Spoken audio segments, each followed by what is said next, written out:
Nous nous retrouvons tel un mois après la victoire de Charlie et de Sammy sur Adam. L'enfer est rempli de sinners. Nurse, il est sur les rails.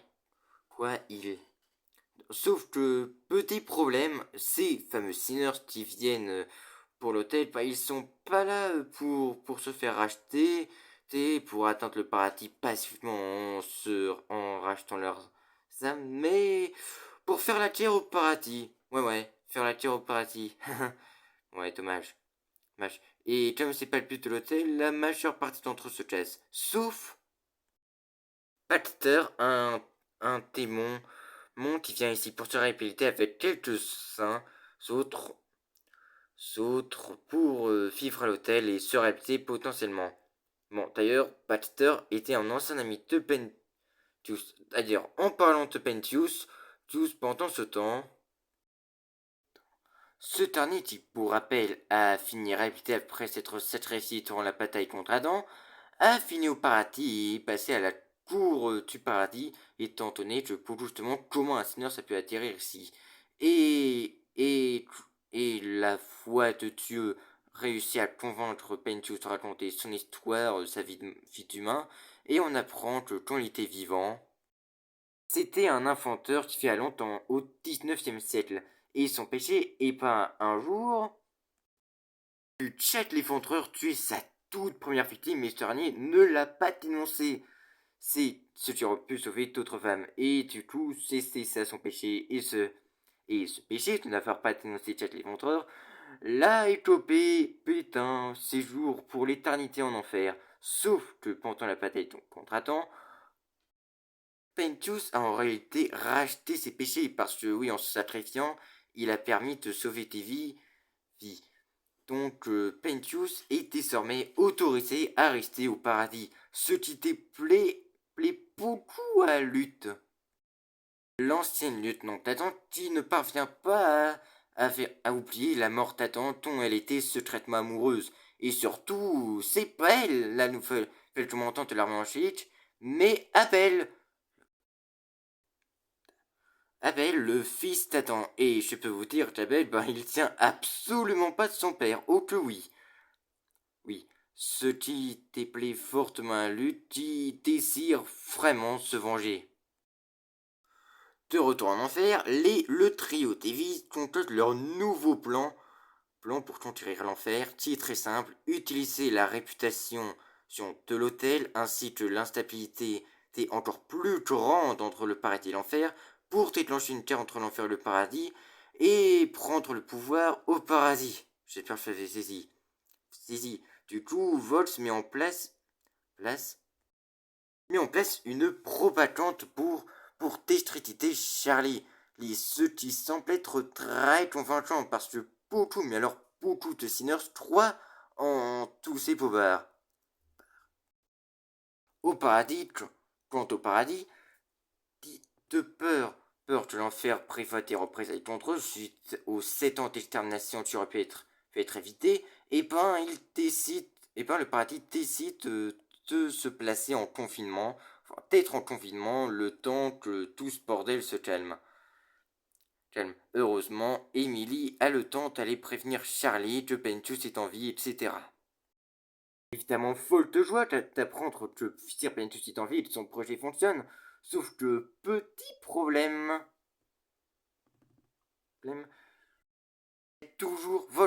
A toujours mis sa probation contre Charlie la déstritant, la présentant comme une dictatrice, etc.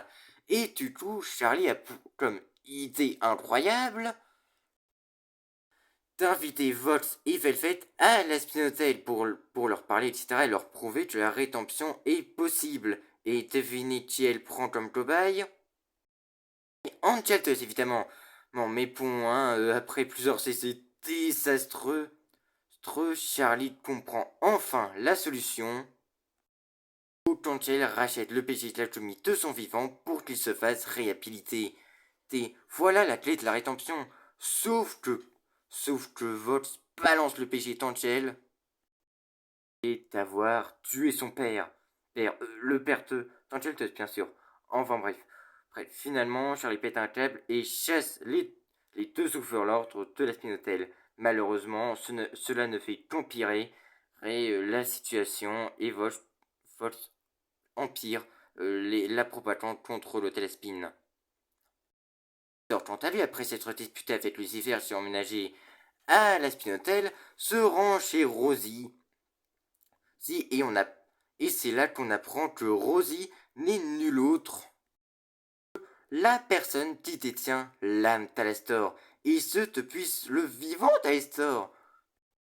À l'époque où Alastor vivait en 1930, dans les années 30, et était un tueur en série psychopathe et cannibale, et ben il savait qu'il finirait en enfer et a donc fait un pacte avec Rosie. Ce pacte était de faire de lui le Sinners le plus puissant de l'enfer. Sauf qu'apparemment, après les événements de la saison 1, Alastor a compris que Rosie s'était littéralement foutu de sa gueule.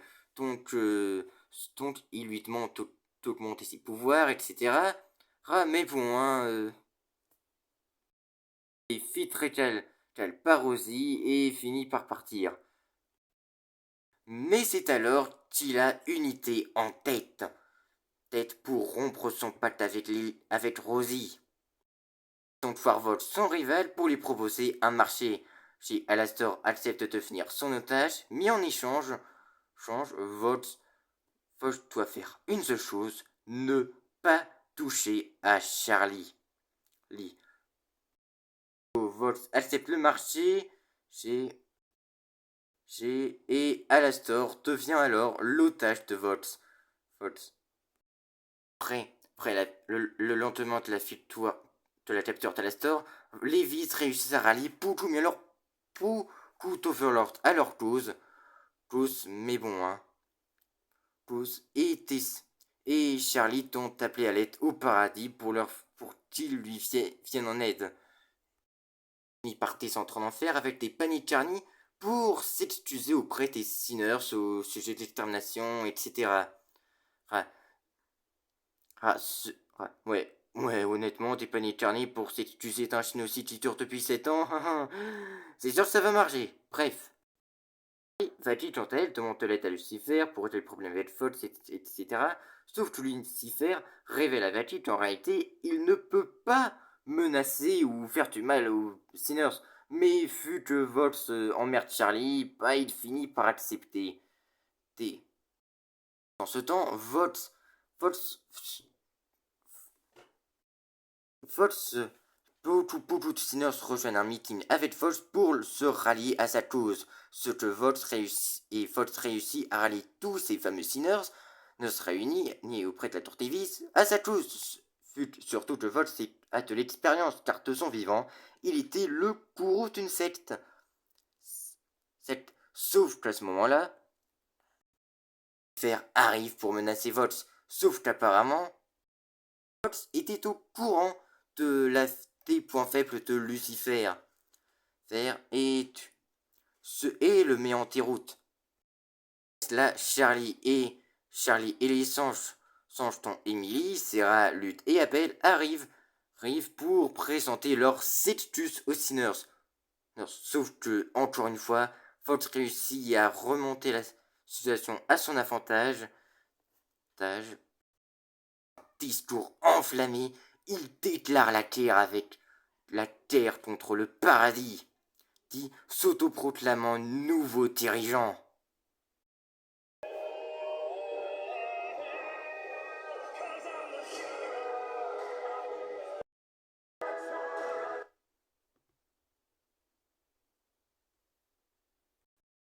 Se prend pour le dictateur moustachu. Par partir, laissant le paradis et l'enfer en état de guerre. Dans l'hôtel Spin, quasiment vide de ses Sinners, Charlie engueule Lucifer pour être intervenu contre Volts, etc.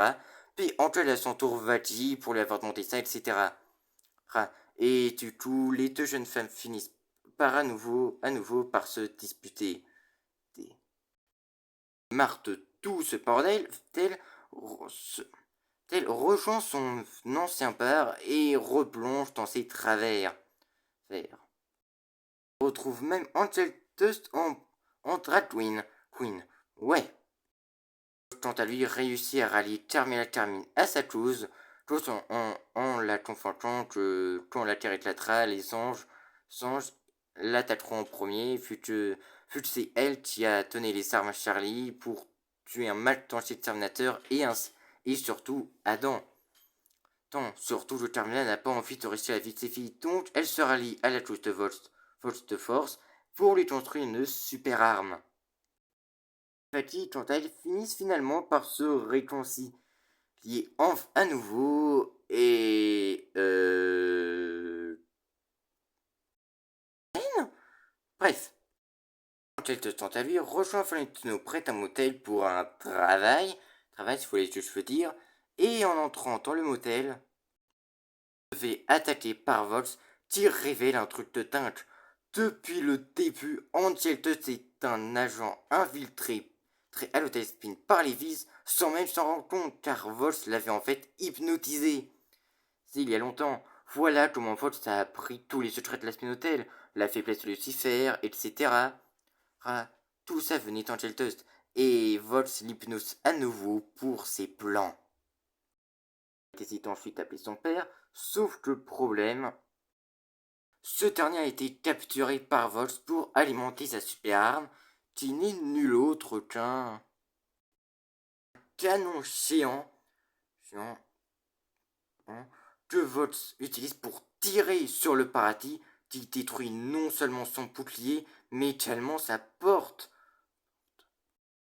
Faut ensuite un ultimatum au paradis, qui, s'il ne se rentre pas dans les prochaines heures, c'est Vox organisera une extermination, mais cette fois-ci, ce seront les anges qui seront exterminés jusqu'au dernier. Et face à cette menace qui menace non seulement le paradis, mais aussi l'enfer,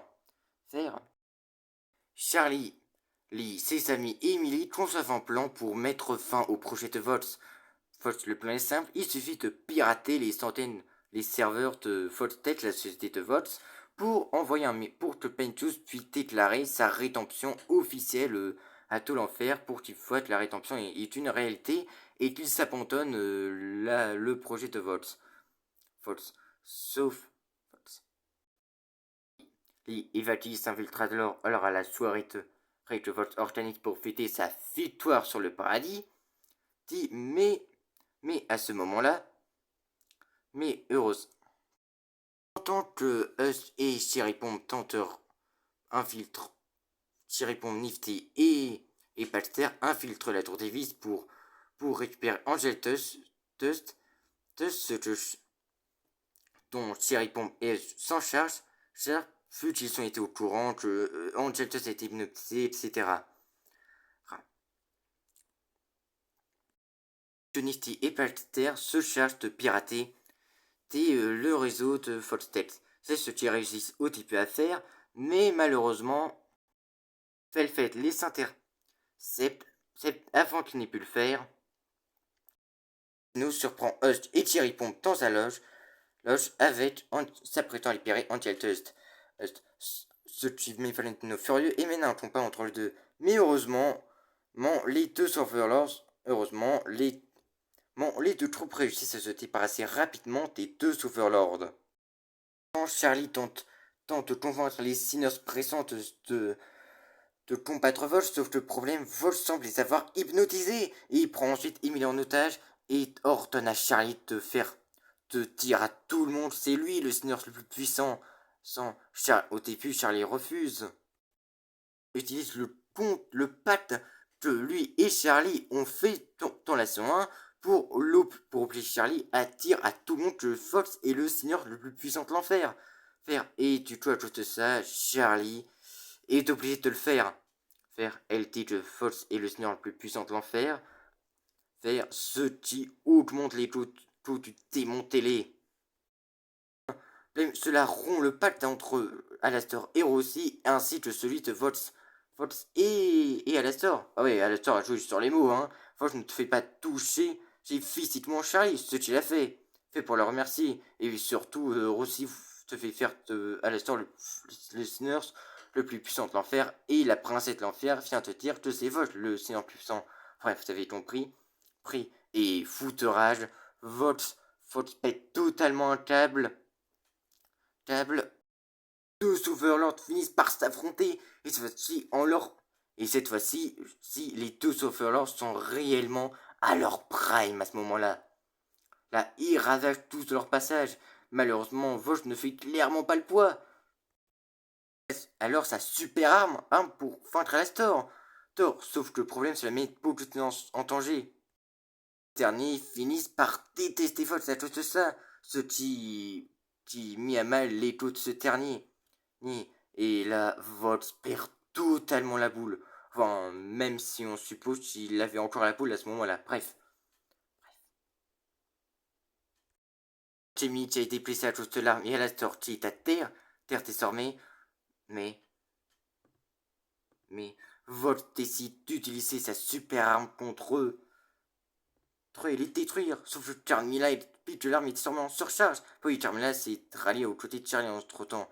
Et du coup, l'arme explose. Et bon, c'est tout l'envers qui disparaît. Ravage. Sauf que Vox pas là, il s'en fiche. Il est désormais prêt à tout pour tuer Alastor, même si ça doit lui coûter la vie, et aussi si l'existence même de l'enfer.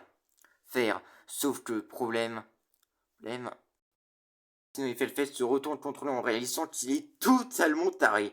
Heureusement, sauf que tourne contre eux, Valentino décapite carrément à main nue Vox. Sauf que malheureusement, c'est trop tard, l'arme est déjà en surcharge et s'apprête à exploser. L'enfer est condamné. Emily, Charlie, leurs amis, même tous les Overlords, même Carmi, la Cestial et même Velvet et Valentino ensuite, puis Alastor Hero aussi, viennent pour neutraliser l'arme avec leur pouvoir. Voir combiner grâce à l'arme de Vox finit détruite totalement, sauf en enfer et le paradis d'une destruction mutuelle certaine. L'arme finit ensuite par exploser. Voilà, l'enfer est sauvé et elle a évité officiellement une vraie guerre entre l'enfer et le paradis. Et surtout, réussi à expliquer à tout le monde qu'il est au paradis, les sinners peut être réhabilité. Tout est bien, bien, hein, sauf que, petit problème, les fils s'en sortent comme s'ils n'avaient pas, genre, tenté de dominer le paradis, etc. Ouais, une belle bande de connards, hein. Et surtout, le pire, c'est que Angel Dust, de peur de faire du mal à ses amis, il décide de retourner auprès de Valentino. Ouais, c'est triste. Après tous ces événements, l'enfer vers le paradis commence petit à petit à se réconcilier. L'hôtel Crew de pêcheurs qui cette fois-ci veulent vraiment se faire réhabiliter. Anthony Ancheltes est retourné auprès de Val et il manque beaucoup à et Thierry Thierry Pompe qui commence vraiment une relation amoureuse avec Serpentius d'ailleurs. Et même de retour à l'hôtel, tel il semble s'être retrouvé un nouveau passe-temps. Valentino, quant à lui, a pris la tête.